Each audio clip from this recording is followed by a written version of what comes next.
Nicola Sturgeon is edging closer to signing a deal with the Scottish Greens in what would be a major boost to the SNP in confirming the pro-Scottish independence majority in Holyrood. A final agreement is close to being signed, with plans to put the deal to Nicola Sturgeon's cabinet as early as next week, The Guardian has reported.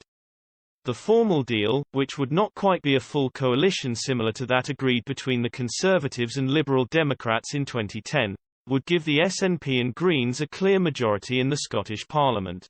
Both parties have been holding talks since shortly after the Scottish elections on May 6, which saw the ruling SNP fall agonisingly short by one seat of an overall majority in Holyrood. An agreement would therefore go a long way to formalising the 72 pro-independence MSP majority in Parliament, 7 more than the 65 needed. But maj0rity Sturgeon's political rivals have launched a scathing attack over plans for the SNP Green Pact. In their manifesto in the lead-up to the Scottish elections in May, the Greens pledged to phase out oil and gas in the North Sea. However, they have so far just committed to a transition, which would see workers in the industry retrained in other lines of work.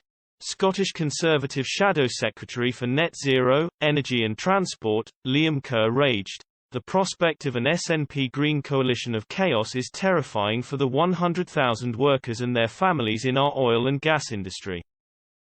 The SNP government are working hand in hand with a party that's happy to see thousands of hard-working families lose their jobs to suit their priorities. They care more about their separatist, ideological grievances than Scotland's jobs and our wider economy and recovery. The UK government have committed £16 billion to the North Sea to support the sector into transitioning towards using cleaner and greener technologies. That will help us progress towards achieving a net zero society and support our economic recovery. The Scottish Conservatives will continue to stand up for vital jobs and livelihoods while doing everything possible to prevent this destructive SNP Green agenda.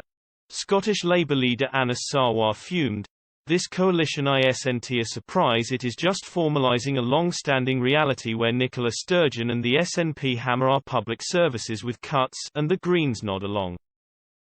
From voting against pay rises for care workers, failing to reform the council tax, and tripling cuts to Scottish councils, this confirms the long-held suspicion that the Scottish Greens are just a branch office of the SNP.